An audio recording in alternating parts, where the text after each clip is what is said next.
Imagine that, without warning, a mountain of fire comes crashing from the heavens.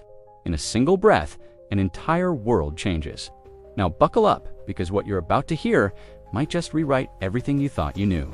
66 million years ago, an asteroid collided with Earth and ended the reign of the dinosaurs. One instant, one stone, one extinction. That moment was not just history, it was a warning written into the bones of the planet, because what happened once could happen again. Earlier this year, scientists detected an asteroid hurtling through the darkness of space. Its name is 2024 Year 4.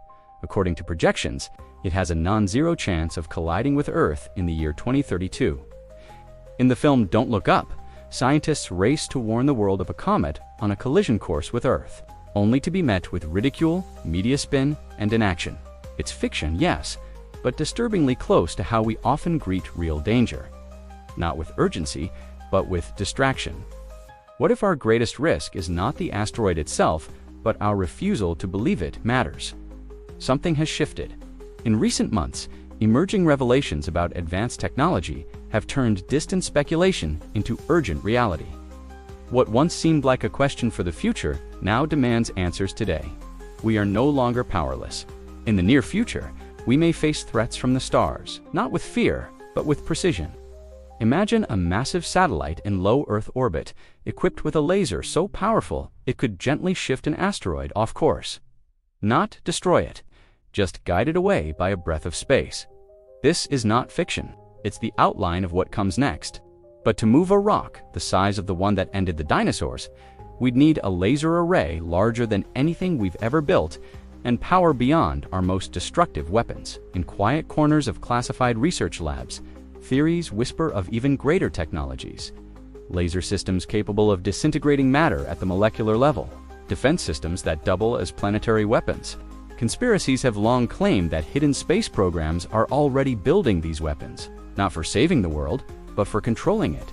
The idea is simple. If you can move an asteroid, you can destroy a city. And if you can destroy a city from orbit, you can reshape the balance of global power without ever firing a missile. It is the ultimate high ground. Of course, official sources deny such capabilities.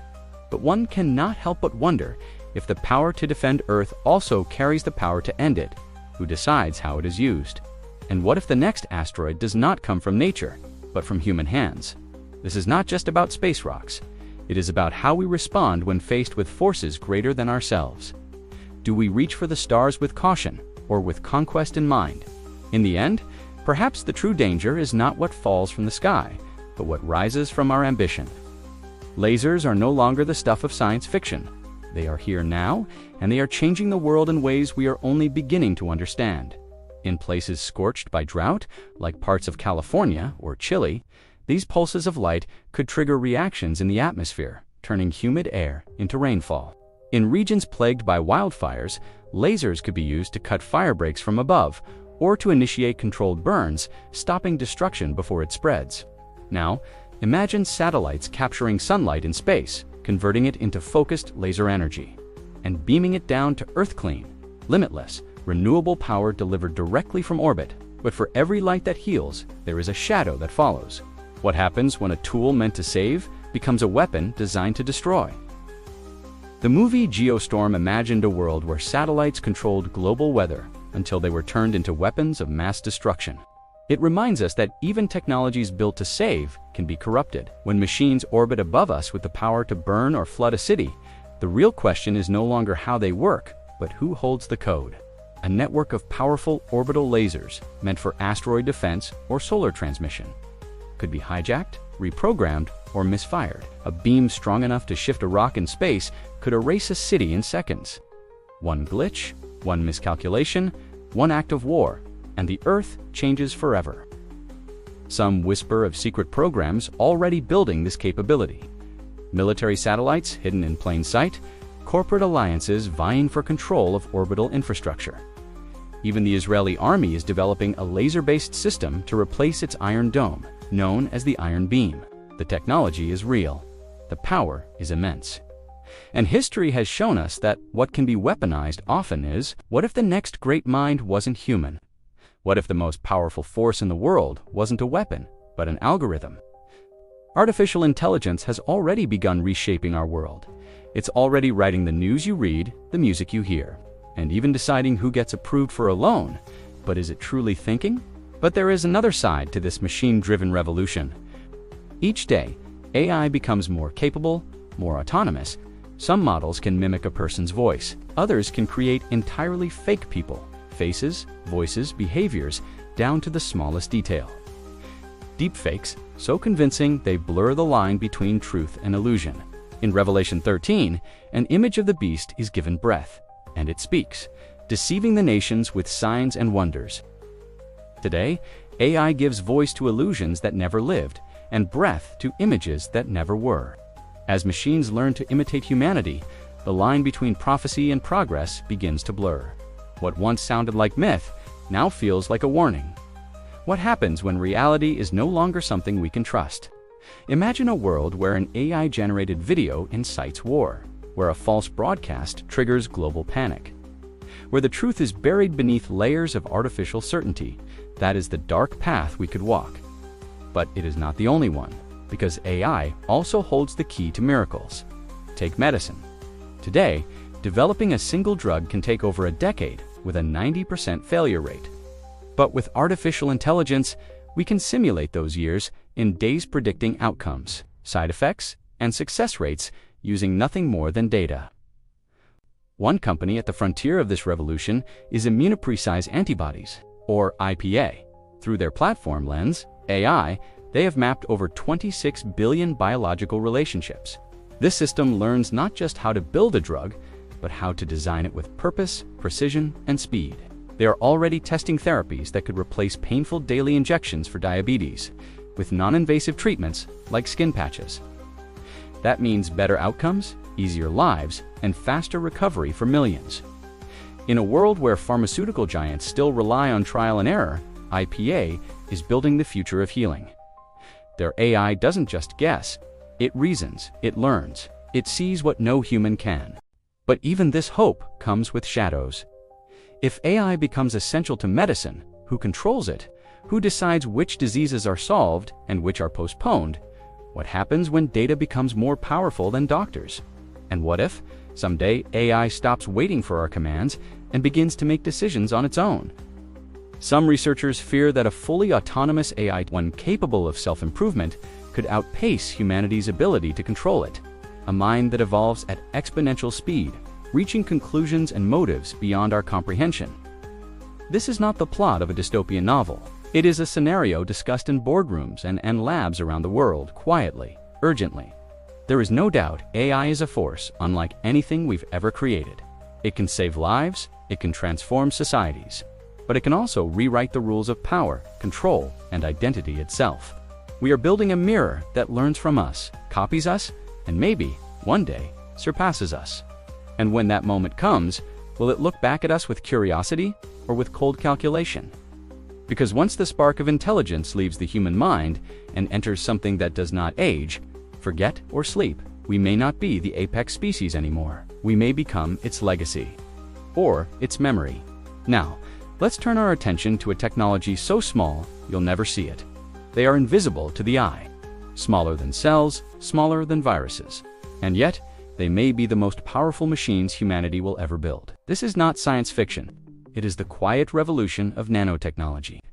Imagine millions of microscopic robots flowing through your bloodstream. They do not make a sound, they do not sleep. But inside your body, they are constantly at work, pairing cells, targeting disease, reversing the aging process. This is the promise of nanomedicine, and it is closer than you think. Today, scientists have developed a new way to mass-produce nanoparticles that deliver cancer drugs directly to tumors. Created at MIT, these tiny particles are built layer by layer and coated with polymers that help them target cancer cells with precision. In recent studies, they slowed or even stopped tumor growth in mice, especially in ovarian cancer. And thanks to a new manufacturing method, these treatments could soon be produced at scale, bringing us closer to safer, smarter cancer therapies. In the future, nanobots may patrol our bodies, endlessly detecting cellular damage before symptoms arise. They could repair internal organs in real time. Some scientists believe that the first humans who will live to be 1,000 years old are already alive today, And if they are, nanotechnology will likely be the reason. But behind this miracle lies a terrifying question. What if they cannot be stopped? There is a theory. It is called the gray goo scenario, a nightmare where nanobots built to self-replicate for efficiency. Malfunctioner, or hacked and, begin multiplying without end. They consume everything organic and inorganic in their quest to replicate forests, oceans, cities, people.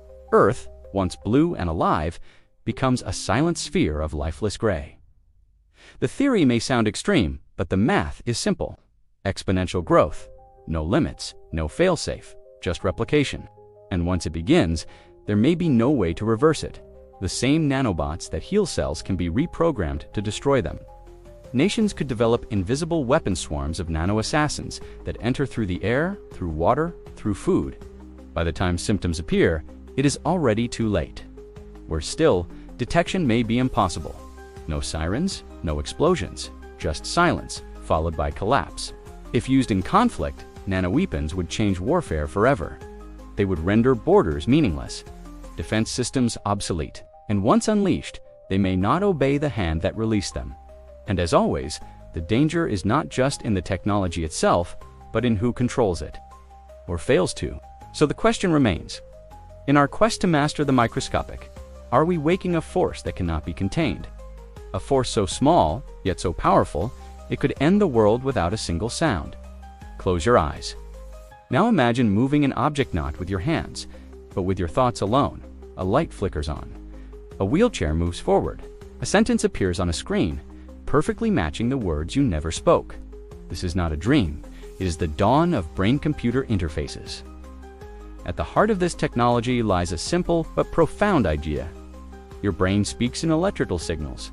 Each intention, each decision, each memory is encoded in patterns of energy. What if a machine could learn to understand that code? Already, early versions exist. Devices that help paralyzed patients control prosthetic limbs. Implants that allow the blind to see shapes of light. Interfaces that turn thoughts into text for those who have lost the ability to speak. As this technology evolves, it promises to unlock superhuman capabilities. Instant access to knowledge, memory recall beyond anything possible today. The ability to control machines, tools, even vehicles without a single physical movement. And then the next step, connection. If multiple brains are linked through computers, a shared consciousness could emerge. Thoughts transmitted from one person to another, emotions felt collectively. True telepathy, enabled not by mysticism, but by wires and code. Some speak of digital immortality, uploading the mind, preserving identity beyond the limits of biology. A world where the brain lives on in circuits, forever thinking, forever aware. But what happens when our minds are no longer private? Hackers could intercept thoughts, governments could read intentions, a malicious actor could rewrite a memory or worse, take control of motor functions. The brain could become a battlefield, and consciousness itself, a weapon. What begins as liberation could become the end of freedom. Because once the brain is open to machines, it is also open to control. So we stand on the edge of a new kind of evolution, one that merges man and machine. One that could heal, connect, and transcend, or manipulate, exploit, and destroy. And once the mind is no longer a sanctuary, what is left to call our own? We are opening a door not just into the brain, but into the soul of what it means to be alive. The future is no longer out there. It is in here. And now the question remains, will we command the machine or become it? What if the tools we build to save us are the very ones that end us? What if the future is not something we enter, but something we create, thought by thought, code by code, light by light? Could we already be living inside the experiment? The answer may not lie in the distant future, but right on your screen. Look around, have you noticed the signs? Share your thoughts in the comments and don't forget to subscribe for more journeys into the unknown, where truth is always stranger than imagination.